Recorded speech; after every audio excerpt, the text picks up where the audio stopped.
ሞገስና መድብል እያወሩ ነበረ። ምሳሌን ለማስለቀቅ ዜናን እናስፈርመውና እኔም ሉላን ይዤ ወደ ክፍለ ሀገር ልሄድ፣ አንተም ምሳሌን ይዘህ ወደ ክፍለ ሀገር ሄዱ እያለው ነበረ። መድብል እንዴት ወንድሜ እንድች እሷን ብቻ ተቀብዬ ይሄዳለሁኝ? ወንድሜስ ምን አደርገዋለሁኝ? ይህ ሁሉም ምለፈው ለወንድሜ የምኮነው እያለው ነበረ። ሞገስም ይሄ ስራ ግን ምንም እያማረኝ አይደለም፣ ዛሬ ግን ለቅድስት አመጣልሻለሁ ብዬ ቃል ገብቼላት ነበረ፣ ነገር ግን አልቻልኩም በማለት መድብል ተስፋ መቁረጥ ስሜት እየታየበት ነው። ዜና ጋር ይሄድና በቃ ተስፋ ቆረክ ማለት ነው፣ ሁሉም ሰዎች ተያዙብህ እያለው ነበር። ምንም የተፈጠረ ነገር የለም አትደሳሰት እያለው ነበረ። ምን ነው ሰሞኑን እኔ ጋር ማደር ጀመርክ ሲለው እሱ ምን ይመለከታል ባድርስ ባላድርስ አንተ ምን አገባህ እያለው ነበረ። ማህሌት ከአቶ ካሊብ ጋር ሆና ተመሳጥራ የገዛ እህቷን አስይዛታለች። እህቷ ጋር ሄዳ ምን ሆነች ነው ስትላት ምንም አልሆንኩም ተይዣለሁኝ፣ በምክንያት ነው እንደዚህ፣ አሁን ዜና ያለበትን ተናገሪና ትለቀቂያለች፣ ስለዚህ እሱን ካልተናገርሽ ላግዝሽ አልችልም በማለት እህቷንም ቤት ትላታለች። ምሳሌም አጎቷ ጋር ትደውልና አጎቴን አለኝ አሞኛል እያለች ነበረ። እሺ በቃ እመጣለሁ እያለ ነበር። ያገታት ሰውዬ አጎቷ ጋር እንድትደውል አስደርጎ ነበረ። ኤፍራታም ሳታውቀው ታግታለች። አሰላሙ አለይኩም ወራህመቱላሂ ወበረካቱ። ውድና የተከበራችሁ የቻናል ቤተሰቦች እንዴት ናችሁ? ደህና ናችሁ? እኔ ደህና ነኝ አልሐምዱሊላህ። በያላችሁበት ዓለም ዳርቻ ሰላማችሁ ብዝት ይበለልኝ። ይህ ቪዲዮ ሲደርሳችሁ ላይክ፣ ሼር፣ ሰብስክራይብ በማድረግ አበረታቱኝ እላለሁ። ዛሬ እንግዲህ ምሳሌ ክፍል 92 ይዘን መጥተናል። ባለፈ እንዳየነው እንግዲህ መድብል ከኤፍራታ ጋር ሆኖ ዜና እንደሚያስለቀቀው ምሳሌ እንዲለቁለት አድርጎ ስልክ እንዲደወል አስደርጎ ነበረ። ኤፍራታም እሺ በቃ ብር ከጨመርክልኝ በማለት እሺ ብላው አቶ ካሊብ ጋር ደውላ ያለውን ነገር ምሳሌን ከለቀቃችኋት ዜና ያለበትን እናገራለሁኝ እያለች ነበረ። እሺ በቃ ተባብለው እነሱን ተነጋግረው ግን ምሳሌን ለማስለቀቅ ሰውየው ያገታት ሰውዬ ጋር ይደወልለትና እንዳጋጣሚ ይወጣል። እንዳጋጣሚ ሲወጣ ምሳሌ ወርቃ ነበረ፣ ራሷን ስታ ወርቃ ነበር። ሰዎች እያለች ነበር፣ ግን ማንም የደረሰላት የለም ነበረ። እንግዲህ በዛሬው ክፍል ደግሞ ኤፍራታ ውጭ ወታ እንዳለ መድብል ውሃ ግዥና ነይ በማለት እሷም ስልክ እያወራች ስትሄድ ታግታለች። ነገር ግን መድብል እየተከተላቸው ነበረ፣ ግን መንገድ ቀይሰውበት ሊያገኛት አልቻለም። ምሳሌ በወደቀችበት እዛው እንዳለ ያገታት ሰውዬ ውጭ ወጥቶ ነበረና ስልክ ተደውሎለት ሲመለስ ግን ምሳሌ ወርቃለች። ምሳሌን ሐኪም ቤት ይዞ ሄዶ አሳክሟት ይዞ መጣ። ኤፍራታም ታግታ ሌላ ቦታ ተቀምጣለች። ማህሌትም ምን ማድረግ አለብኝ፣ ስለዚህ ይህን ነገር ማውጣት አለብኝ፣ እንዴት አድርጌ ነው እንደዚህ ማውጣት የምችለው እያለች ነበረ። ማህሌት ኤፍራታ ጋር ሄዳለች። እሷ ከአቶ ካሊብ ጋር እየሰራች ነው ማህሌት። ስለዚህ አሁን መስራት ያለብሽ ከነ አቶ ካሊብ ጋር ነው። መድብል ምን ሲል ነው አንቺ እንደዚህ ልቀርብ የቻልሽው? ሲል ገንዘብ ሰጥሻለሁ ብሎኝ ነው ብላ ትናገራለች። እሱ ደግሞ ከየት አምጥቶ ነው ገንዘብ የሚሰጥሽ? የትኛው ገንዘብ አለውና ነው እያለቻት ነበረ። ሰጥሻለሁ ብሎኛል፣ ስለዚህ አሁን ስራ ቦታም አሟት ነው ብለሽ ተናገሪልኝ፣ እንዳያባርሩኝ አደራ እያለቻት ነበር። ከዚህ ውስጥ አስወጪ ስትላት እኔ ምንም ልረዳሽ አልችልም፣ ስለዚህ እውነቱን ነገር ተናገሪ እና ዜና የት እንዳለ ተናግረሽ ራስሽን ነጻ አውጪ ስትላት እኔ ዜና የት እንዳለ እማቀው ነገር የለኝም ስትላት አይ እንደዛ ካልሆነ እኔ ምንም ላግዝሽ አልችልም ይቅርታ በማለት ማህሌትም ትታት ትወጣለች። ኤፍራታም እየለመነቻት ነበረ። ተይ እባክሽ የሆነ ነገር አድርጊ እያለቻት ነበረ።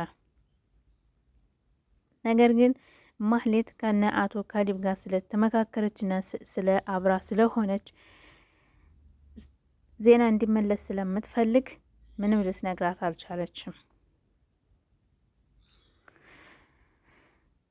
ሞገስና ሉላ እያወሩ ነበር። ምን ደረሳችሁ ስትለው ምንም የደረስነው ነገር የለም። እንዴት ነው ምሳሌ ተገኘችው ወይ እያለችው ነበር። አይ አልተገኘችም፣ ገና ነው። በቃ እናስተካክለን፣ አይዞሽ፣ አንቺ ብቻ አትጨነቂ እሺ፣ አይዞሽ፣ ነገሮች ሁሉ ይስተካከላሉ በማለት ሉላን እያዋበላት ነበረ። ሞገስና ዳጣ ተገናኝተው መልብል የት ነው ሲባባሉ አላቅም የት እንደወጣ እየተመካከሩ ነበር። እሺ በቃ እንሂድ ቤት ሲመጡ ቅድስትን ቤቱን ፏ አድርገዋለች። ምሳሌ እንደምትመጣ ይዞላት እንደሚመጣ ቃል ስለገባላት ቤቱን ሁሉ ፏ አድርጋ እንዳለ እነ ሞገስና ዳጣ ይመጣሉ። ምን ተገኝቶ ነው ዛሬ ቤቱን ፏ አድርገሻል እያሉት፣ እንዴ አልነገራችሁም እንዴ ለእናንተ እያሉ ነበር። ምንድን ነው በቃ እሱ እኮ ብቻውን እያሰበ እኮ ለኛ ምንም ሊያማክረን አልቻለም እያለች ነበር ስትል ሞገስም በቃ ምንድነው ማድረግ አለብን? ስለዚህ ተጨንቋል እኮ እሱ ብቻውን እያሰበ ነው። ምንድነው ማድረግ ያለብን እየተባበሉ ከዳጣ ጋር እየተመካከሩ እያለ ዳጣም ብቻውን ያሰበ ብቻውን ይሞታል እያለች ነበር። ሞገስ ደግሞ ብቻውን የበላ ነው የሚባለው አንቺ ልጅ እየተባባሉ እየተከራከሩ ነበረ። መድብል ዜና ጋር ሄዷል። እባክህ እኔ ካንተ የምፈልገው ሁለት ነገሮች ነው።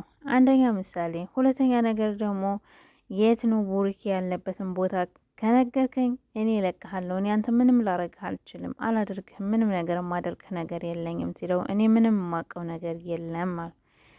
ሞገስም ዜና እንዲለቀቅና ምሳሌ እንድትለቀቅ እየሞከረ ነበረ። እኔ ዜናን ብለቀው አናድርም፣ ሁላችንም አሁን ማወቅ የሌለብንም መረጃ በሙሉ ስላወቅን አይለቁንም፣ ጠራርገው ነው የሚገሉን እያለው ነበረ። ሞገስም ታዲያ ምን ይሻላል? ቡርክ እኮ እንዳይኑ ብሌን የሚሳሳለት ልጅ ነው የተያዘችበት። ስለዚህ ምንድን ነው ማድረግ ያለብን ብሎ እየጠየቀው ነበረ። እኔ ምንም ማቀው ነገር የለም፣ እስቲ በቃ የሆነ መፍትሄ አመጣለሁ፣ በቃ ተረጋጋ እያለው ነበረ። ሞገስም እንዴት እረጋጋለሁ? ስለዚህ ሁሉም ነገር ይቅርና ቅድሚያ ለልጁ ነው፣ እሱ ቅድሚያ ለልጁ ነው። ይሄን ሁሉ ነገር ለልጁ ሲል እኮ ነው ይሄን ሁሉ የገባው እንደዚህ መከራ አይነት የገባው እንጂ እሱ እንደዚህ አይነት አይወድም ነበር እኮ በማለትም እየነገረው ነበረ። እኔ አሁን ምንም ላደርግ አልችልም አሁን ስለዚህ እሱን ከለቀቅ ነው እሷን አይለቋትም። ቢለቋት እንኳን ነገ ጧት እኛም ተያይዘን እዙ ውስጥ መግባታችን አይቀርም። ስለዚህ ዜናን መልቀቅ የለብንም በማለት መልብልም እየመለሰ ነበረ። ምሳሌ አልፈራችም። ያለውን ነገር ተሰውየው ጋር እያወራች ነው። አጎቴ ይመጣል አይለቅህም፣ ስለዚህ ልቀቀኝ እያለችው ነበረ።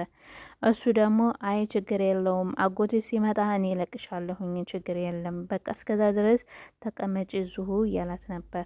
በቃ እሺ ብላ ከሰውየው ጋር እየተጫወቱ ነበረ። ንግግር አጋጁ ጥሩ ሰው ነው ማለት ምንም የጎዳት ነገር የለም። አንቺ ጥሩ ልብ ያለሽ ልጅ ነሽ፣ ቅን ልጅ ነሽ፣ በጣም ጥሩ ልጅ ነሽ በማለትም እየነገራት ነበር። በቃ ተጣልቻለሁ ትምህርቴም ሁሉ እኮ አስቀርተኸኛል፣ አንተ ከሁሉ ነገር ነው ያስቀረኸኝ እያለችው ነበር። አጎትሽ ከመጣ ዜናን ከለቀቀው እንለቅሻለን፣ እኛ አንቺ ምንም እንድናረግሽ አንችልም በማለት እየመለሰላት ነበር። ቤት ውስጥ ሲሄድ መልብል ቅድስት ምን እንደሚላት ግራ ገብቷታል። ምን ብዬ ነው የምመልስላት? አመጣልሻለሁ እኮ ብዬት ነበረ፣ ግን ባዶ እጄን የመጣሁት ምን ማድረግ አለብኝ በማለት ራሱን በጣም እየወቀሰ ነበር። ምን ላድርግ? በቃ ቅድስት ምንም ላደርግ አልቻልኩም። ነገሮች ሁሉ እኔ ከማስባቸው በላይ ፈጥነዋል። ስለዚህ መረጋጋት አለብን ብሎ እያለ ነበረ። ቅድስትም በሁሉ ነገር ላይ በጣም ሰልችቷታል። ክፍለ ሀገር ለመሄድም ከዚህ በፊትም ካስታወሳችሁ እሄዳለሁኝ እኔ የተቀመጥኩ ምሳሌንና ቡርኬን ብዬ ነው። ስለዚህ እዚህ አልቀመጥም እነሱ ከሌሉ በማለት ስትናገር ነበረ። መልብልም አይሆንም፣ ስለዚህ እንዴት ምሳሌን ትተሻት ትሄጃለሽ? ምሳሌ እኮ ማለት ልጅሽ ናት በማለት እሱም እየመለሰላት ነበረ። እሺ በቃ እንዴት ነው ማድረግ ያለብኝ? ስለዚህ ምሳሌን አምጣልኝ እያለች እሷም እየተናገረች ነበረ። ምሳሌም ያው ምንም አልፈላችም፣ ከልጁ ጋር እየተጫወቱ ነበረ። ቅድስትም በቃ የት ነው ያለሽው? ይሄን ጊዜ ፈርተሽ ይሆን? ምን ሆነሽ ይሆን? ምን እያረግሽ ይሆን? እያለች ነበረ። ቅድስትዬ በጣም ጨንቋታል። ምሳሌን በጣም ከስሯ በመሄዷ በጣም ነው የጨነቃት። አባቷን ሳትጠግበው ይኸው እሷን መውሰሯት። ማን ነው ቆይ እንደዚህ? እነዚህ ሰዎች በጣም መጥፎ ናቸው። እኔ አሁንም ምሳሌ ከተገኘችልኝ ወደ አገሬ ይሄዳለሁኝ። እኔ ማን አለኝ ብዬ ነው እዚህ የምቀመጠው? በማለት ቅድስትም እየተናገረች ነው። በሌላ በኩል እንግዲህ ማህሌት ከእነ አቶ ካሊብ ጋር እየሰራች ነው። አሁንም ማህሌት ማን ነው እንደዚህ እያደረገ ያለው?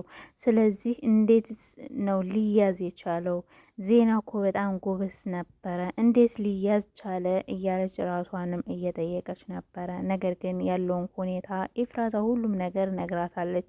ኤፍራታ ማህሌት እንደተኛች እያንዳንዱን ነገር ከእሷ ጋር እየተከታተለቻት ነበረ። ማህሌትም ያው ተኝታ እያስመሰለች ነበረ። ማህሌት ያው ዜናንም ስለምፈልገውም ከሱ ጋር አብራ ብዙ አይነት ስራ እሰራለሁ በማለት ቃልም ስለገባይ ከሱ ጋር ለመሆን ነው የፈለገችው፣ ሁሉንም ነገር ትታ ማለት ነው። ማህሌት ታሳዝናለች። መጨረሻዋ ላይ ግን በጣም ከባድ ነው። ሁሉም ሰው አጋፍጧት ነው ጥቷት የሚሄደው። ማህሌት የዜናም የአቶ ካሊብም ተጋፍጣ እንዲሁ ነው የምትቀረው። ምክንያቱም እነሱ እሷን ችግር ውስጥ አስገብተው እነሱ ራሳቸውን ነጻ ለማድረግ ነው።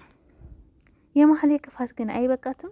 ምን አለ አንዳንዴ ክፋትን ትቶ ደግነትን ብታስብ። እንዴት በገዛ እህቷ ልጅ እንደዚህ ትጨክናለች? እንዴት ከአንዳንኛቸው አይማሩም?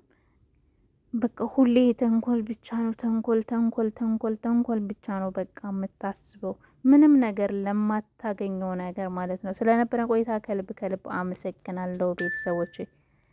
በአዲስ ቪዲዮ እስከምንገናኝ አሰላሙ አሌይኩም ወራህመቱላሂ ወበረካቱ።